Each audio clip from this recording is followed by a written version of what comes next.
So today topic is schedule to the rules. In previous class we have already discussed about the introduction parts of Drug and Cosmetic Act, and then objectives of Drug and Cosmetic Act, and then so many appendix related to Drug and Cosmetic Act, first schedule and second schedule.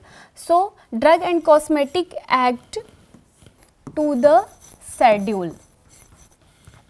So student, जैसे कि मैंने बताया, हमने last class में according to the act हमने पढ़ लिया था। अकॉर्डिंग टू द एक्ट जो है आपके दो शेड्यूल हैं, that is schedule first and schedule second, and this act was passed on 10th April 1940। Alright, इस एक्ट को जो है 1940 में स्टार्ट किया गया था, and then according to the rules, इसके रूल को जो है स्टार्ट किया गया था 1945 में। ड्रग एंड कॉस्मेटिक एक्ट को जो है 1940 में स्टार्ट किया गया था, और इसके रूल्स को इनिशिएट किया गया था, स्टार्ट किया गया था कब? 1945 में। So according to the act दो शेड्यूल्स है, according to the act first schedule and second schedule, and then according to the rules, and this rules was started on 1945.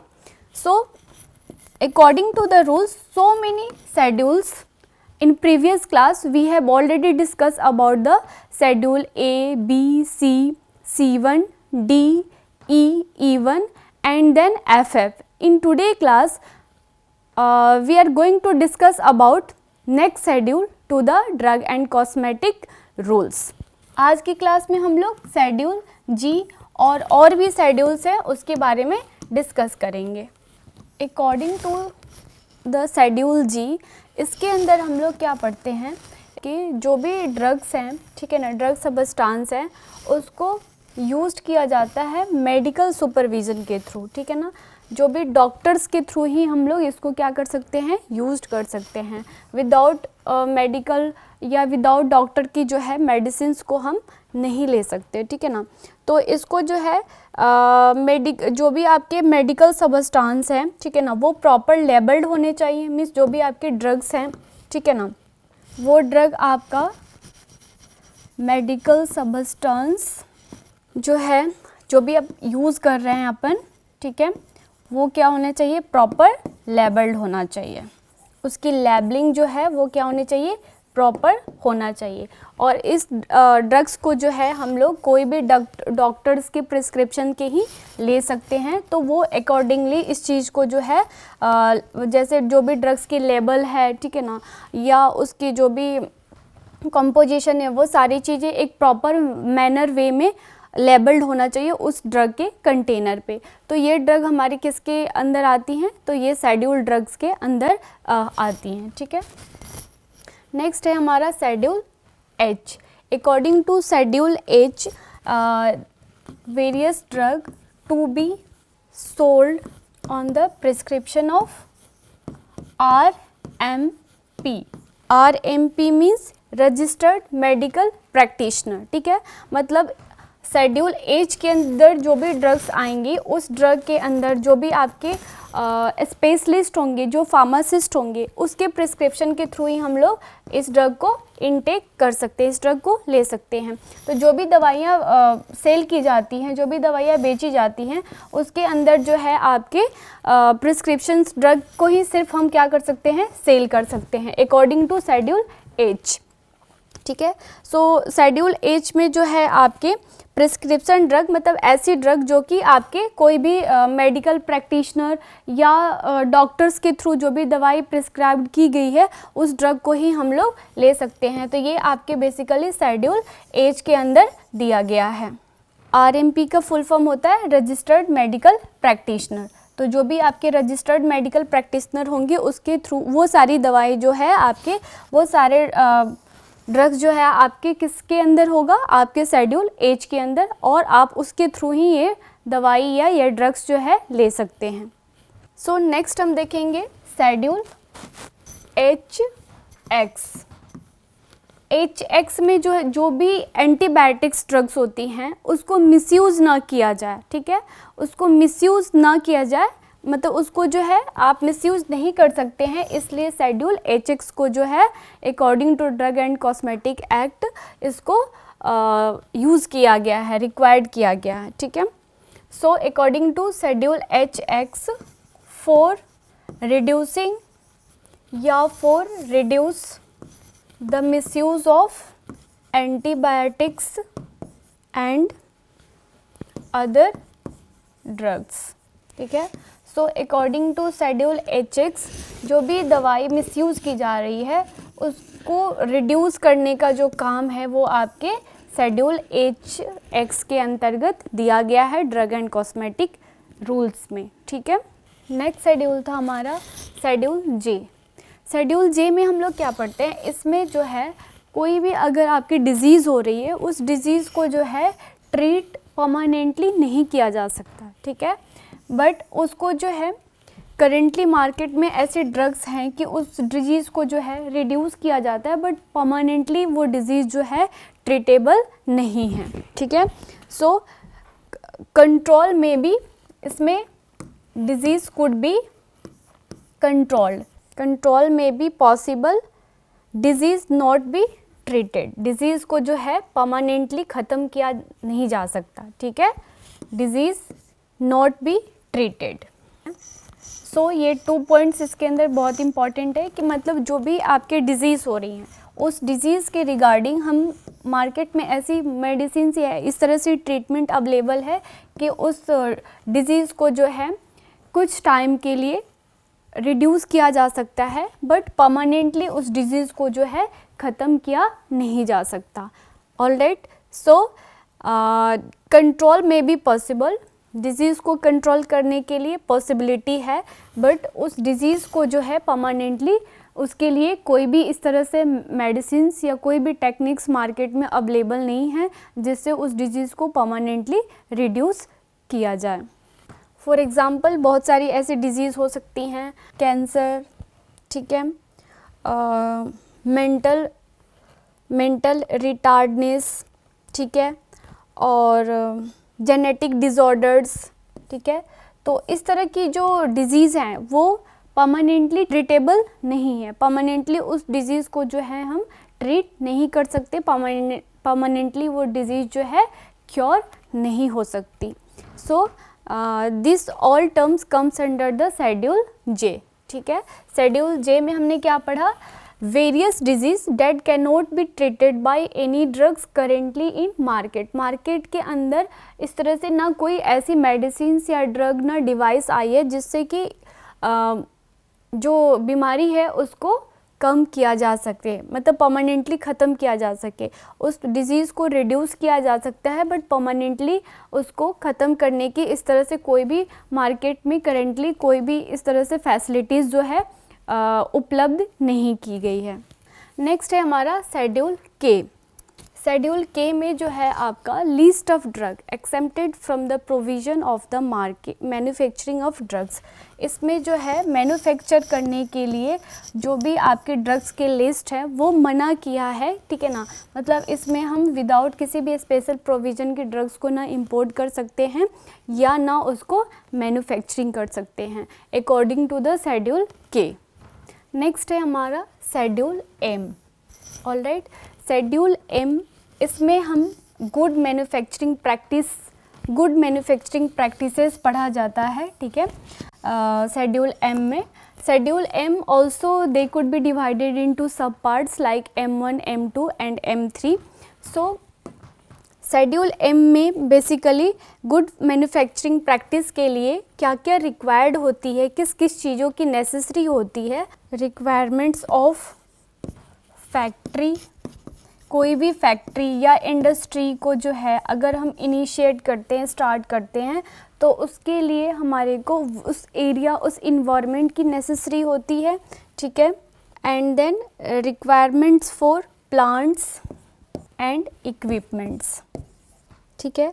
So good manufacturing practice के लिए कोई भी आपका GMP है, and that good manufacturing that is also called in short GMP. all right, GMP stand for good manufacturing practice. So good manufacturing practice के लिए क्या क्या रिक्वायरमेंट्स होती हैं? सो सबसे पहले आपका जो भी फैक्ट्री है, जो हम फैक्ट्री को स्टार्ट करने जा रहे हैं, उसकी इन्वायरमेंट को देखेंगे, उसकी सराउंडिंग को देखेंगे. Then next is plant and then next is equipments. जो भी आपकी मशीनरी चीज़ें होती हैं उसकी रिक्वायरमेंट्स, उसकी नेसेसरी को जो है गुड मैन्युफैक्चरिंग प्रैक्टिस के शेड्यूल में देखा जाता है. ठीक है. एंड देन जैसे कि मैंने आपको बताया कि good manufacturing this could also be divided into 3 सब parts like M1, M2 and M3. So M1 में हम लोग बेसिकली किसकी स्टडी करते हैं? Homeopathic preparation. So M1 it means requirements of factory premises of manufacturing of homeopathic medicine, homeopathic preparation. ठीक है. Manufacturing of homeopathic preparation. ठीक है ना. आपके शेड्यूल M1 में जो है फैक्ट्री प्रेमिसेस मतलब फैक्ट्री इन्वायरमेंट की जो है किस चीज़ के लिए नीड होती है? तो जो भी हम लोग होम्योपैथिक मेडिसिन्स बनाए जाते हैं, जो भी होम्योपैथिक मेडिसिन्स की प्रिपरेशन की जाती है, ठीक है ना, उसके लिए M1 शेड्यूल के अंतर्गत किया जाता है. ठीक है. देन नेक्स्ट है हमारा M2. According to M2 schedule, इसके अंदर फैक्ट्री प्रेमिसेस की रिक्वायरमेंट्स होती है for cosmetics, manufacturing of cosmetics. ठीक है ना. Manufacturing of cosmetics, requirements of factory premises of manufacturing of cosmetics. For example cream, lotion and any beauty products. ठीक है. सो M2 में मैन्युफैक्चरिंग करने के लिए हम लोग M2 जो M2 शेड्यूल है उसको आपके लिया गया है कॉस्मेटिक प्रिपरेशन के लिए. कॉस्मेटिक प्रिपरेशन के अंतर्गत ही आपका M2 शेड्यूल को रिक्वायर्ड किया गया है. ठीक है. अब नेक्स्ट है हमारा M3. M3 शेड्यूल, इसके अंदर आपके रिक्वायरमेंट्स होती है फैक्ट्री प्रेमिसेस की for the manufacturing of medical. For example medical devices like thermometer, BP machine. ठीक है. So many medical devices. तो ये सारे मेडिकल डिवाइसेस जो है हमें शेड्यूल M3 के अकॉर्डिंग जो है आपके मेडिकल डिवाइसेस इसमें स्टडी की जाती है. और मेडिकल डिवाइसेस क्या क्या हो सकता है आपका? थर्मोमीटर हो सकते हैं, BP मशीन हो सकती है, etcetera. So requirements of factory premises of medical devices. ठीक है. मेडिकल डिवाइसेस को इनिशिएट करने के लिए आपको फैक्ट्री प्रेमिसेस की क्या नेसेसरी है, मीन्स उसकी इन्वायरमेंट की, उसकी इक्विपमेंट्स की. ठीक है ना. तो ये सारी चीज़ें जो है शेड्यूल M3 में दिया है. ठीक है. नेक्स्ट देखेंगे हम लोग schedule N. So according to schedule N, इसमें आपके list of minimum equipments for efficient running of pharmacy. List of किसी भी फार्मेसी को स्टार्ट करना है, मेडिकल को स्टार्ट करनी है, तो उसके लिए मिनिमम इक्विपमेंट्स या मिनिमम ड्रग की क्या रिक्वायरमेंट्स है वो बेसिकली शेड्यूल N में दिया है. ठीक है. मीन्स अगर कोई भी फार्मेसी को हम स्टार्ट कर रहे हैं, ठीक है ना, सो फार्मेसी स्टार्ट करने के लिए क्या क्या रिक्वायर्ड है? सबसे पहले first is drug store, drug को कैसे स्टोर करके रखने हैं. ठीक है. Second is qualified person. ठीक है. And third is non prescription are not allowed. तो इन तीनों चीज़ों की बेसिकली विशेष ध्यान रखनी होती है. क्या क्या? ड्रग स्टोर, ठीक है, क्वालिफाइड पर्सन, जो भी क्वालिफाइड पर्सन है, ठीक है, लाइक वो फार्मासिस्ट हो या अदर मेडिकल प्रैक्टिशनर हो, ठीक है, और नॉन प्रिस्क्रिप्शन ड्रग्स को जो है वहाँ पे अलाउड नहीं किया जाएगा, मतलब नॉन प्रिस्क्रिप्शन जो ड्रग्स है वहाँ पे उसको रन नहीं किया जाएगा। So according to schedule N, list of minimum equipments for efficient running of a pharmacy, ठीक है, शेड्यूल एन के अंतर्गत जो है कैसे फार्मेसी को रन करना है, ठीक है ना, उसके लिए मिनिमम इक्विपमेंट्स की क्या नेसेसरी है, क्या क्या मिनिमम इक्विपमेंट्स होना चाहिए, ठीक है, क्या क्या इफ़िशिएंट क्वालिटी होनी चाहिए, लाइक जो भी ड्रग प्रिस्क्राइब कर रहे हैं या जो भी ड्रग्स को सेल कर रहे हैं, they person could be qualified person, और वो क्वालिफाइड पर्सन होने चाहिए, ठीक है, और वो नॉन प्रिस्क्रिप्शन ड्रग्स को जो है वो प्रिस्क्राइब्ड ना करें, ठीक है। नेक्स्ट है आपका schedule O. So according to schedule O, इसके अंदर आपके various standard for disinfectant fluids, ठीक है। यहाँ जो है आपका डिसइंफेक्टेंट फ्लूइड्स का मतलब क्या हुआ, फॉर एग्ज़ाम्पल आपका क्या हो सकता है, फिनॉल, ठीक है, डिटॉल, ठीक है, दीज आर डिसइंफेक्टेंट फ्लूइड्स, ठीक है। मीन्स इसमें क्या होगा कि नॉन लिविंग सरफेस को स्टरलाइज करना, जो भी आपके नॉन लिविंग सरफेस हैं, ठीक है, नॉन लिविंग सरफेस हैं, ठीक है, उसको क्या किया जा रहा है, इसमें स्टरलाइज किया जा रहा है नॉन लिविंग सरफेस को, ठीक है, non living surface sterilized. Then ये आपके against infection, they could be fight for against infection, ठीक है, अगेंस्ट इन्फेक्शन जो है ये क्या कर रहा है, फाइट कर रहा है, ठीक है ना। They could also kill the micro organisms, ठीक है, माइक्रो ऑर्गेनिजम्स को जो है ये क्या कर रहे हैं, किल कर रहे हैं, ठीक है ना, किल माइक्रो ऑर्गेनिजम्स। तो ये शेड्यूल ओ के अकॉर्डिंग जो है स्टैंडर्ड्स होने चाहिए किस चीज़ का, डिसइंफेक्टेंट फ्लूइड्स का, और ये डिसइंफेक्टेंट फ्लूइड्स क्या करेंगे, आपके नॉन लिविंग सरफेस को जो है क्या करेंगे, स्टरलाइज करेंगे, और ये आपके इन्फेक्शन के अगेंस्ट फाइट करेंगे, और ये माइक्रो ऑर्गेनिज्म को किल करेंगे, ठीक है। फॉर एग्ज़ाम्पल जैसे कि मैंने आपको बताएं फेनॉल, ठीक है, एंड देन डिटॉल, ठीक है, ये क्या करते हैं, माइक्रो ऑर्गेनिजम्स को, कोई भी जर्म्स को, बैक्टीरिया के अगेंस्ट जो है ये फाइट करते हैं, ये बैक्टीरिया वायरस को और जो भी माइक्रो ऑर्गेनिज्म सरफेस पे स्प्रेड है उसको किल करते हैं, ठीक है। तो ये सारी चीज़ें जो है आपके शेड्यूल ओ में दिया गया है। अब नेक्स्ट है हमारा schedule P. So according to schedule P, regulation regarding life periods of drugs. According to Schedule P, regulation, list of regulation regarding life periods of drug, life periods of drugs। इसके अंदर क्या है, schedule P के according drugs की life period या drug को किस place पे स्टोर करके रखना चाहिए, ये सारी चीज़ें जो है आपके शेड्यूल पी के अंतर्गत दिया गया है, ठीक है। Schedule P describe the regulation regarding life periods of drugs. For example हम देख लेते हैं इसके। हमारा नेक्स्ट शेड्यूल था शेड्यूल पी।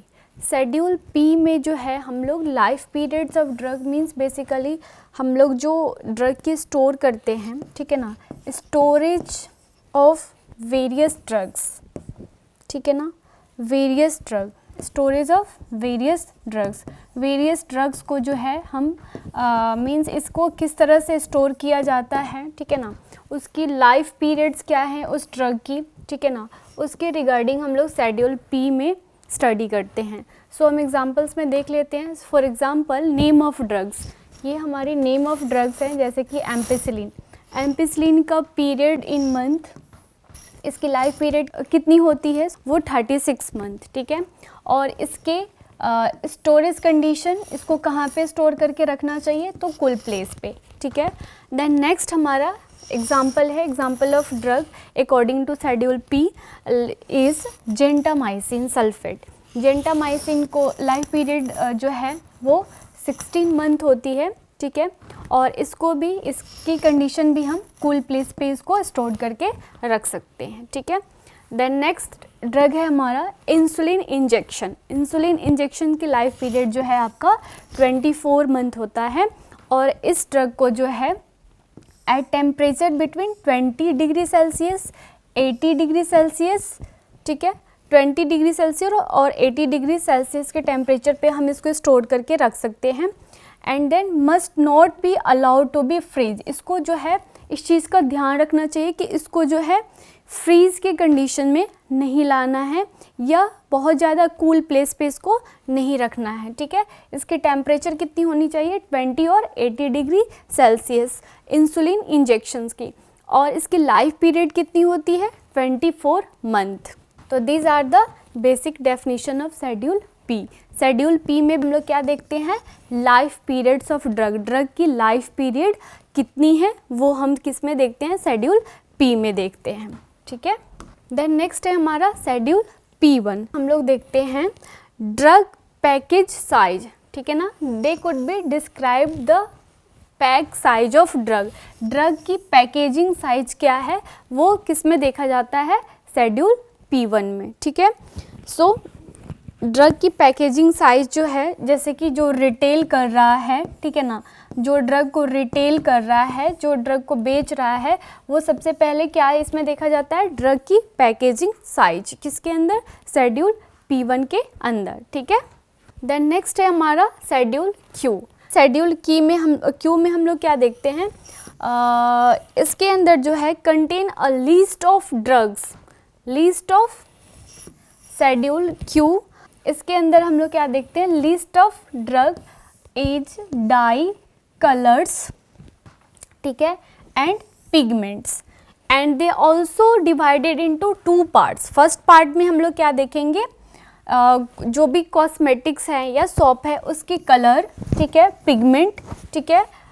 जो भी कॉस्मेटिक्स और सॉप को अगर यूज़ कर रहे हैं तो उसमें क्या देखा जाता है, सबसे पहले पिगमेंट्स और उसके कलर, ठीक है। ये हम पार्ट फर्स्ट में देखते हैं शेड्यूल Q में, ठीक है। और शेड्यूल Q में क्या देखा जाता है, जो भी ये डाइज़ या हेयर के लिए जो भी कलर्स या डाइज़ यूज़ किए जाते हैं, ये जो भी सॉप्स यूज की जाती हैं, वो आपके शेड्यूल Q में होता है, ठीक है। देन नेक्स्ट है पार्ट सेकेंड। पार्ट सेकेंड में क्या देखा जाता है, list of colours permitted to be used in soap. किस तरह की कलर जो है आपके सॉप में यूज़ किया गया है, ये हम किस में देखते हैं, शेड्यूल Q के पार्ट सेकेंड में, ठीक है। अब नेक्स्ट देखेंगे हम शेड्यूल R। शेड्यूल R को किस चीज़ के लिए यूज़ किया गया, सेफ्टी स्टैंडर्ड, ठीक है। मींस आपकी सेफ्टी स्टैंडर्ड क्या होना चाहिए, ये आपके शेड्यूल R में बताया गया है, ठीक है। सो schedule R contains various regulations and requirements for condoms and other mechanical contraceptives, ठीक है। सो फिजिकल और जो मैकेनिकल रूल्स हैं, ठीक है ना, फिजिकल और जो मैकेनिकल मेथड्स हैं, ठीक है ना, वो आपके शेड्यूल R में दिया गया है, ठीक है ना। शेड्यूल R के अकॉर्डिंग जो भी कॉन्ट्रासेप्टिक्स हैं, जो भी कॉन्डम्स हैं, मतलब फिजिकल और जो आपका मैकेनिकल मेथड्स है, वो आपके शेड्यूल R में दिया गया है according to the rules of drug and cosmetic act, ठीक है। अब नेक्स्ट है हमारा शेड्यूल R1। सो शेड्यूल R1 के अकॉर्डिंग जो है आपका मेडिकल डिवाइसेस के स्टैंडर्ड बताया गया है। क्या बताया गया है, standards of medical devices, standards for medical devices, ठीक है। सो शेड्यूल R1 में जो है आपके मेडिकल डिवाइसेस के स्टैंडर्ड्स को बताया गया है, ठीक है। शेड्यूल R1 में मेडिकल डिवाइसेस हैं, मेडिकल डिवाइसेस के क्या स्टैंडर्ड्स हैं, क्या रूल्स है, क्या रेगुलेशंस है, किस तरह से हम लोग मेडिकल डिवाइसेस को किस वे में ऑपरेट करें, ठीक है, वो सारे आपके शेड्यूल R1 में दिया गया है। नेक्स्ट है हमारा शेड्यूल एस। शेड्यूल एस में जो है आपका स्टैंडर्ड्स फॉर कॉस्मेटिक्स, ठीक है। कॉस्मेटिक्स के स्टैंडर्ड्स की क्या रिक्वायरमेंट है, ये बेसिकली आपके शेड्यूल एस में दिया गया है, ठीक है। सो स्टैंडर्ड्स फॉर कॉस्मेटिक्स, मतलब कॉस्मेटिक की स्टैंडर्ड्स क्या है, उसकी पैकेजिंग अच्छी है या नहीं है, उसके पैकेजिंग की स्टैंडर्ड्स, उसकी लेबलिंग प्रॉपर वे में की गई है या नहीं है, ये सारा हमारा किस में दिया गया है, शेड्यूल एस में दिया गया है, ठीक है। अब नेक्स्ट है हमारा schedule T.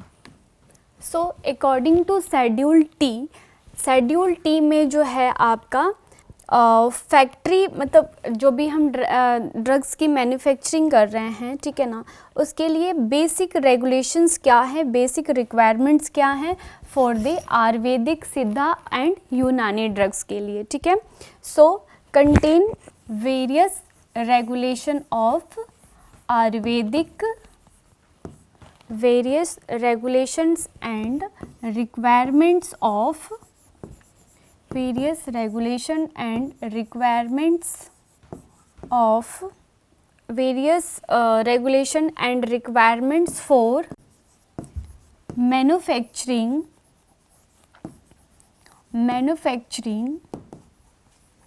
of Ayurvedic,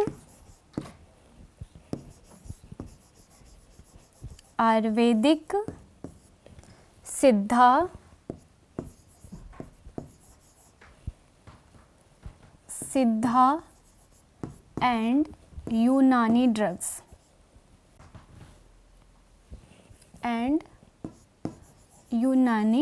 drugs, ठीक है। सो बेसिकली इसमें जो है आपके शेड्यूल टी में जो है फैक्ट्री कैसा होना चाहिए, उसकी मैन्युफैक्चरिंग की रिक्वायरमेंट्स क्या हैं, जो भी आयुर्वेदिक और सिद्धा और यूनानी ड्रग्स की अगर मैन्युफैक्चरिंग करना है तो उसके लिए फैक्ट्री रिक्वायरमेंट्स या जो भी इक्विपमेंट्स रिक्वायरमेंट्स है वो बेसिकली आपके शेड्यूल टी में दिया गया है, ठीक है। देन नेक्स्ट है हमारा schedule you. Schedule you contain various regulation and requirements for record keeping, मतलब जो ड्रग्स या जो भी कॉस्मेटिक्स को हमने मैन्युफैक्चर किया है उसके रिकॉर्ड को मेंटेन करना है, तो उसके लिए हम लोग क्या पढ़ेंगे, schedule you. Maintenance of manufacturing and analytical records of drug, analytical records of drug means schedule you में हम लोग क्या देखेंगे कि जो भी ड्रग्स को अगर हम मैन्युफैक्चर कर रहे हैं, ठीक है, मैन्युफैक्चरिंग करने के लिए, ठीक है ना, उसके रिकॉर्ड्स को प्रॉपर वे में मेंटेन करना, ठीक है ना, ये हमारा किस में आएगा, शेड्यूल यू में आता है, ठीक है। बेसिकली इसमें जो है आपके वेरियस रेगुलेशंस और रिक्वायरमेंट्स होती हैं जो भी ड्रग को हम मैन्युफैक्चरिंग कर रहे हैं उसके लिए। So various regulation and requirements are used for manufacturing and analytical records of drugs. कोई भी ड्रग को अगर मैन्युफैक्चरिंग किया जा रहा है तो उसको प्रॉपर वे में मेंटेन करना, उसके रिकॉर्ड्स को, वो हमारा वो किस में आता है, आपके शेड्यूल यू में आता है, ठीक है। नेक्स्ट है शेड्यूल वी। शेड्यूल वी में जो है आपका पेटेंट एंड प्रोप्राइटरी मेडिसिन्स के स्टैंडर्ड को बताया गया है, ठीक है। जो भी आपके पेटेंट एंड प्रोप्राइटरी मेडिसिन्स होती हैं उसके स्टैंडर्ड्स क्या हैं वो हमारे आपके शेड्यूल वी में बताया गया है, ठीक है। They contain standards for patent और proprietary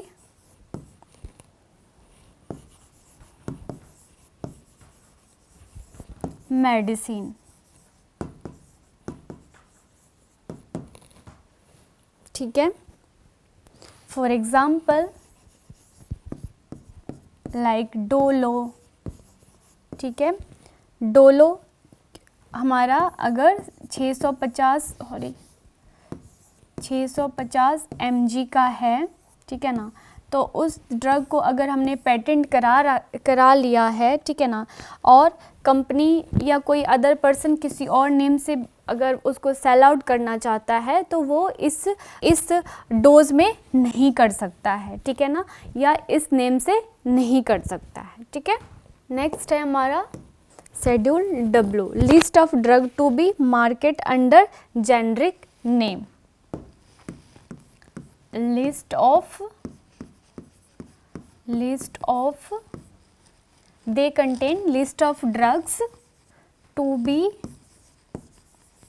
market under generic names। ठीक है ना, जेनरिक नेम वनली। ठीक है ना, मतलब जो भी आपके इसके अंदर आपके मार्केट के अंदर जो भी आपके जेनरिक नेम से दवाइयाँ आती हैं उसकी लिस्ट जो है आपके शेड्यूल डब्ल्यू के अंदर दिया गया है। ठीक है, नेक्स्ट है शेड्यूल एक्स। तो according to schedule X special provision के ड्रग्स जो होती हैं वो आपके शेड्यूल एक्स में दिया गया है। For like list of drug, इसमें किस तरह की होंगी, list of drug whose name is list of drug, ठीक है, whose import sale labelling and packaging are governed। For example narcotic, ठीक है, हेरोइन, ठीक है, एंड मॉर्फिन। ठीक है, एक्स ड्रग के लिस्ट में जो है आपके स्पेशल प्रोविज़न, गवर्नमेंट के स्पेशल प्रोविज़न के थ्रू जो है उस ड्रग को हम क्या कर सकते हैं, इंपोर्ट कर सकते हैं, सेल कर सकते हैं या लेबल कर सकते हैं एंड देन पैकेजिंग करते हैं। तो ये किस तरह की दवाइयाँ आती हैं, जो कि आपकी जितनी भी नारकोटिक्स ड्रग्स होती हैं, heroin and morphine, this all drugs comes under the schedule X. Next है schedule Y, and this schedule is last schedule of according to the rules of Drug and Cosmetic Act 1940 and their rules 1945. According to Schedule Y contain requirement and guidelines on clinical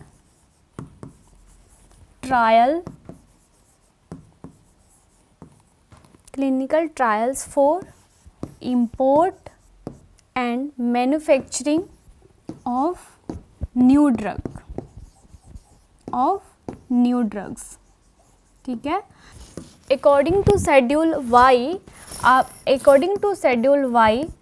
इसमें क्या दिया गया है, इसमें जो है आपके clinical trials करने के लिए कोई भी न्यू ड्रग जो मार्केट के अंदर आ रही है या किसी भी न्यू ड्रग की मैन्युफैक्चरिंग करनी है तो उसको इंपोर्ट कैसे करें, उसको मैन्युफैक्चर्ड कैसे करें, उन सब के requirements and then their guidelines could be in our schedule Y.